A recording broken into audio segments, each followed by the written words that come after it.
So we just landed in Wisconsin. I brought Big Chris with me because there's like 200 plus cars here, and we're going to try to buy as many of them as we can. Un soir à Fort Worth, un coup de feu a brisé le silence et un nom autrefois considéré comme invincible a failli tout perdre en quelques secondes.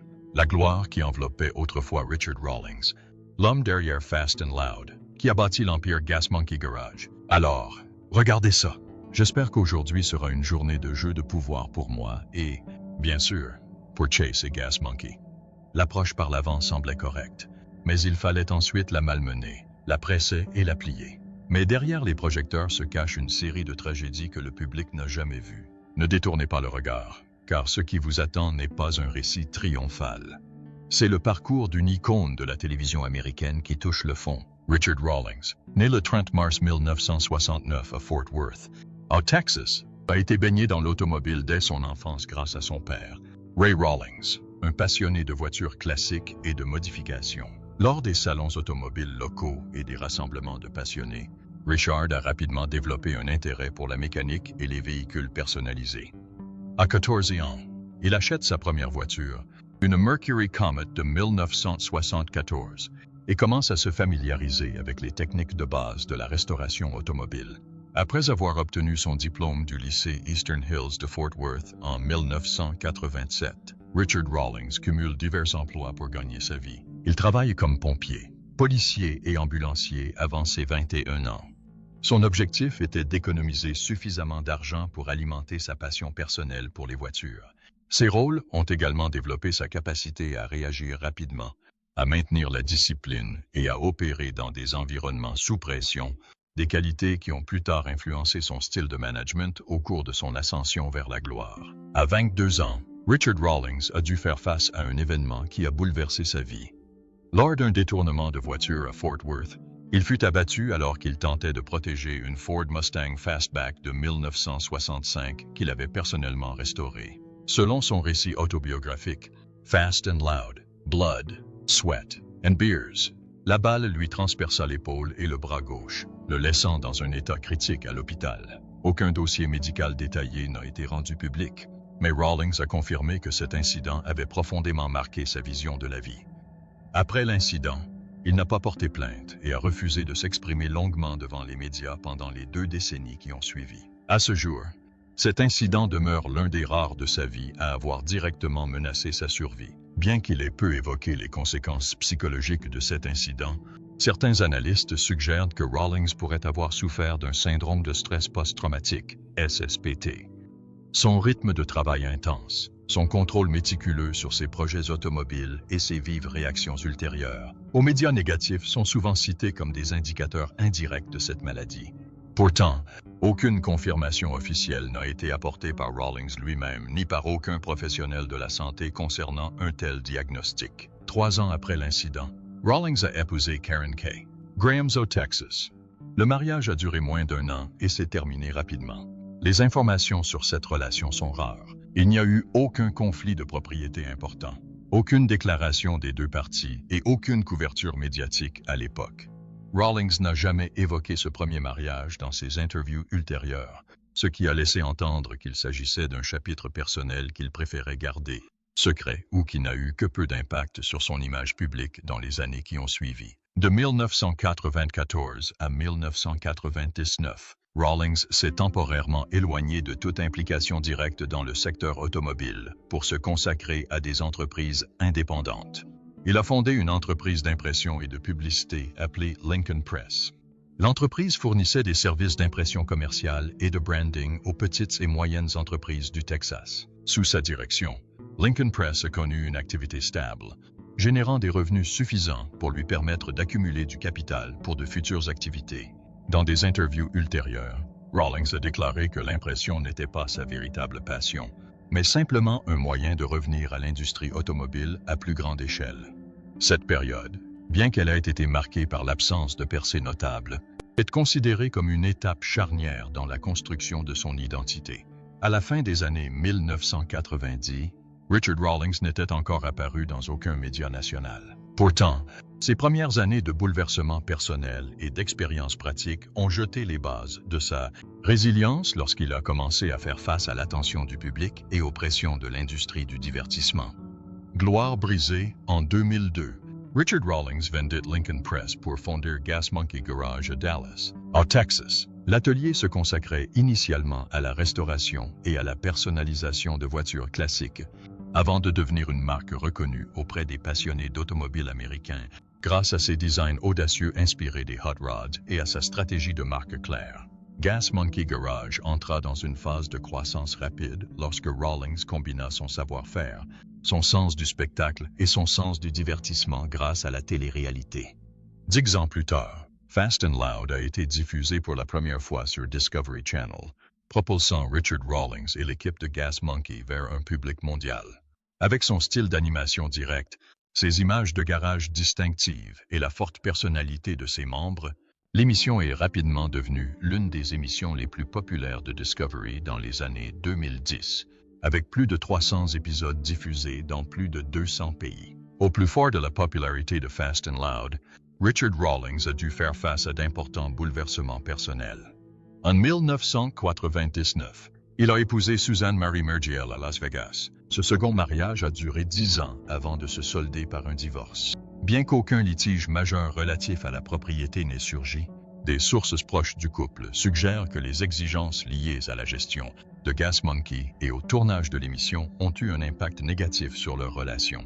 En 2015, Rawlings et Suzanne se remarièrent à Cabo San Lucas, au Mexique. Cette réconciliation attira l'attention des médias, car Fast and Loud connaissait une croissance stable et Rawlings venait de publier sa première autobiographie. Ce second mariage avec la même personne, cependant, ne dura pas longtemps non plus. 4 ans plus tard, Rawlings annonçait sur les réseaux sociaux qu'il et Suzanne procédaient à un second divorce. La procédure s'était conclue par un accord à l'amiable de 300 $ et le transfert d'une voiture de Rawlings. Des observateurs suggèrent qu'un emploi du temps chargé, la pression médiatique et des objectifs de vie divergents ont été les facteurs clés du divorce. À la même époque, des changements internes ont commencé à se faire jour chez Gas Monkey. En 2017, Aaron Kaufman, technicien en chef et figure centrale de l'émission, a officiellement quitté Gas Monkey Garage et Fast and Loud. Dans des interviews ultérieures accordées à Motor Trend et sur les réseaux sociaux, Kaufman a invoqué des différences de rythme de travail et d'orientation des projets comme raison de son départ.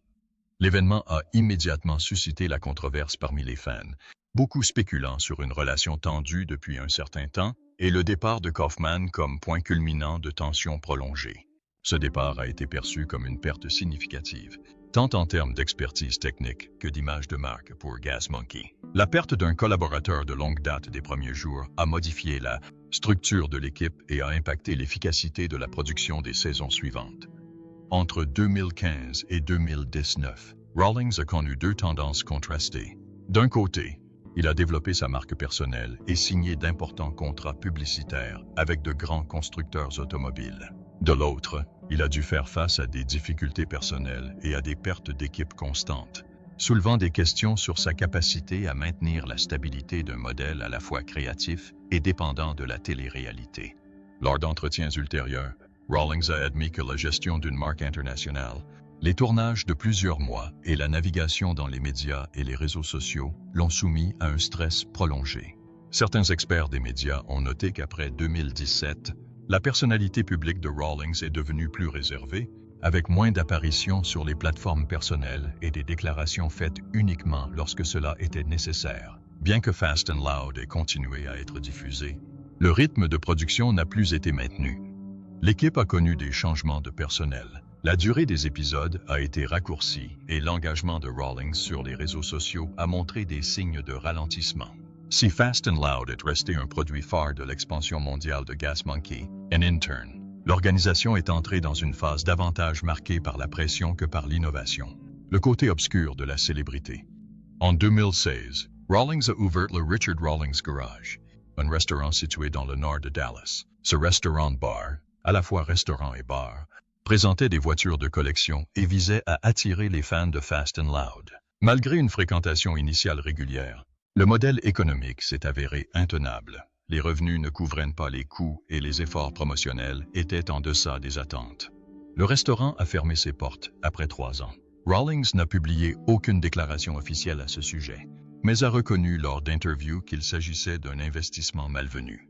Parallèlement, Gas Monkey Live, une salle de concert, peinait à maintenir une activité régulière. Malgré l'accueil de concerts majeurs de groupes comme Motley Crue, le festival a dû faire face à une concurrence féroce dans le secteur du spectacle vivant, aggravée par la pandémie de COVID-19, ce qui a conduit à sa fermeture définitive. Les médias locaux ont rapporté que les contrats de location des salles n'avaient pas été renouvelés, et Rawlings a cessé d'investir dans ce modèle après fin 2019. Parallèlement, Fast & Loud a commencé à faire face à des controverses concernant ses processus de production et l'authenticité de ses projets. De nombreux téléspectateurs sur Reddit et Facebook ont affirmé que certains segments de l'émission avaient été fortement montés ou mis en scène pour un effet dramatique. Plus précisément, les allégations portaient sur des projets automobiles non entièrement menés à bien par l'équipe de Gas Monkey, avec l'intervention de tiers, alors que l'émission les présentait comme un travail interne. D'anciens employés, dont l'identité n'a pas été révélée, ont exprimé des sentiments similaires sur des forums techniques non officiels. Ni Discovery Channel ni Rawlings n'ont réagi officiellement à ces allégations, mais le scepticisme quant à l'authenticité de l'émission a affecté sa crédibilité auprès d'une partie des téléspectateurs avertis. Les experts de la production de télé-réalité soulignent que le montage pour des raisons de timing et de dramatisation est courant, mais lorsqu'une marque comme Gas Monkey est liée à des compétences concrètes et à des performances techniques, les attentes en matière d'authenticité sont plus élevées. Au-delà des problèmes de production, les pressions personnelles se sont accrues. Lors d'une intervention dans le podcast Joe Rogan Experience, Rawlings a admis que près d'une décennie de tournage ininterrompu, de gestion de multiples entreprises et de préservation de son image publique l'avaient épuisé pendant de longues périodes. Il a également révélé avoir été fréquemment sollicité pour ajuster ses déclarations, censurer le contenu des réseaux sociaux et respecter un calendrier de tournage annuel quasi fixe établi par Discovery. Sur le plan financier, bien qu'aucun rapport officiel ne fasse état de pertes liées aux activités de restauration et de divertissement, la fermeture de 2 modèles majeurs en 4 ans, conjuguée aux critiques négatives, a eu un impact significatif sur la marque Gas Monkey. Sur les plateformes d'avis comme Yelp et Google Reviews, nombreux sont ceux qui ont constaté que les activités commerciales élargies de Rawlings n'avaient pas atteint la qualité initialement attendue. À partir de 2018, Gas Monkey a commencé à se distancer de l'image personnelle de Rawlings, se concentrant sur les produits et services plutôt que sur la personnalité du fondateur. Cette mesure a été perçue comme une mesure de précaution visant à atténuer les risques de faux pas en matière de relations publiques ou de crise d'image. Bien que Rawlings ait maintenu une présence publique sur YouTube et les réseaux sociaux, il apparaissait moins fréquemment dans les événements médiatiques grand public. Des articles de Hot Rod Network et du Dallas Observer citaient des sources du secteur suggérant que le modèle de l'animateur devenu PDG de marque, comme celui de Rawlings, atteignait ses limites, les consommateurs appréciant de plus en plus la transparence et l'ouverture d'esprit en coulisses. Ces conséquences préparaient le terrain pour les graves événements auxquels Rawlings allait être confronté dans la phase suivante.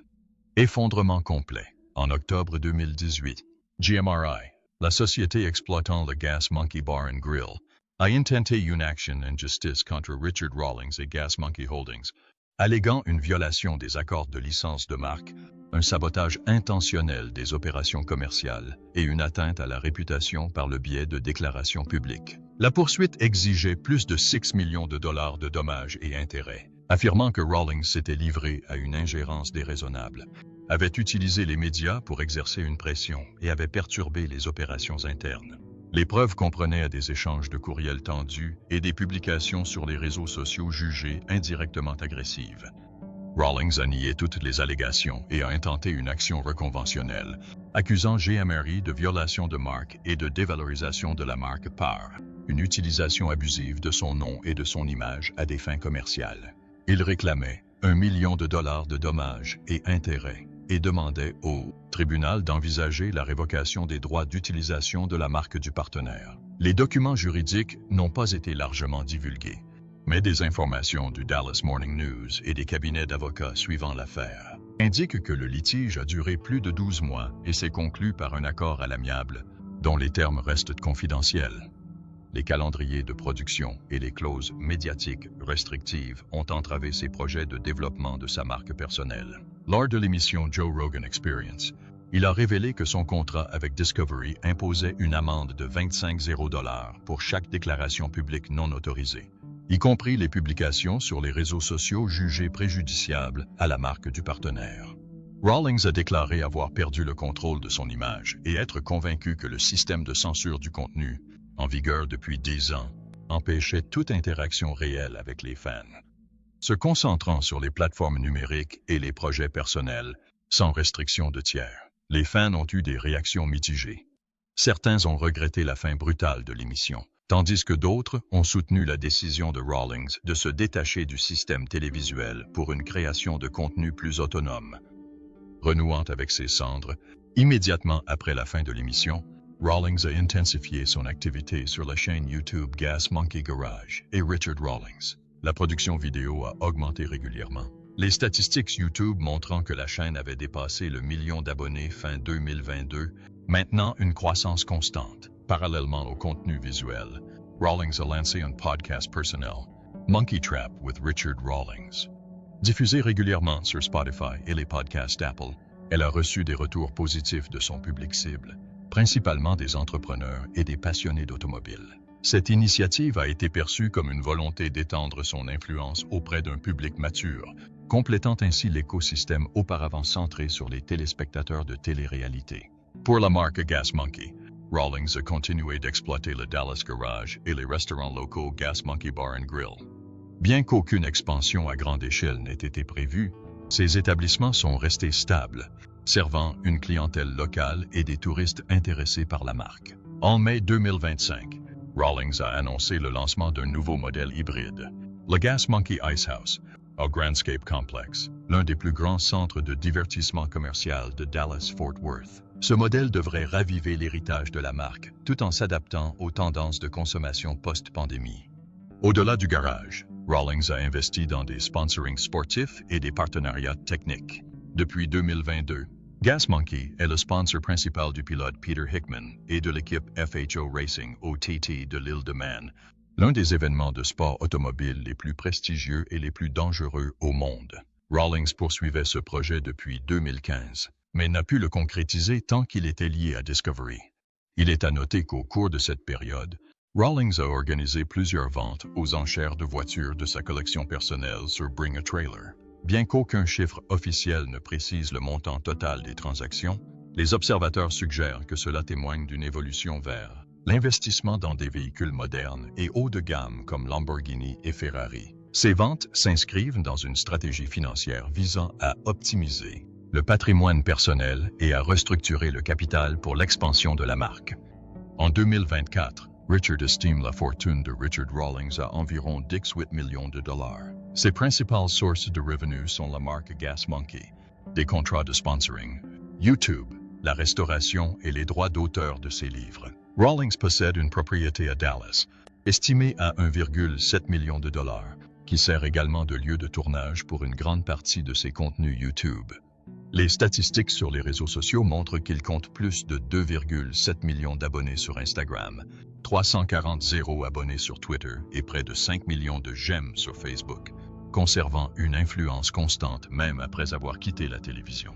Sur le plan personnel, son mariage avec Katarina Deason, débuté en 2000, reste stable, sans aucune couverture médiatique négative depuis leur mariage. Bien que Katarina ne dirige pas directement Gas Monkey, des sources proches du couple indiquent qu'elle apporte un soutien en coulisses aux décisions stratégiques, notamment en matière de branding personnel, de réseaux sociaux et de partenariats internationaux. Le couple n'a pas d'enfants et se concentre sur des projets personnels et des actions philanthropiques locales à petite échelle. Cette phase ultérieure, bien que moins glamour que l'ère trépidante de Discovery, est considérée comme plus stable en termes de direction, de contrôle et de qualité. La reconstruction via les plateformes numériques a offert une plus grande autonomie en matière de contenu, un engagement direct des fans et un écosystème de marque plus durable. L'héritage de l'endurance. L'un des héritages les plus tangibles de Rawlings est la transformation de la façon dont le public interagit avec les contenus automobiles à la télévision. En insufflant divertissement, vitesse, attrait commercial et charisme personnel aux contenus automobiles, il a créé un nouveau modèle où les téléspectateurs n'avaient pas besoin de connaissances approfondies en mécanique pour être captivés. Cela a ouvert la voie à des programmes similaires sur des plateformes comme Velocity, History Channel et YouTube. D'un point de vue commercial, Rawlings est l'une des rares entreprises du secteur automobile à avoir réussi à intégrer l'identité personnelle aux opérations de l'entreprise. Gas Monkey n'est pas seulement un garage, mais un écosystème diversifié. Cette croissance a permis aux petits garages d'apprendre à construire des marques au-delà de l'expertise technique.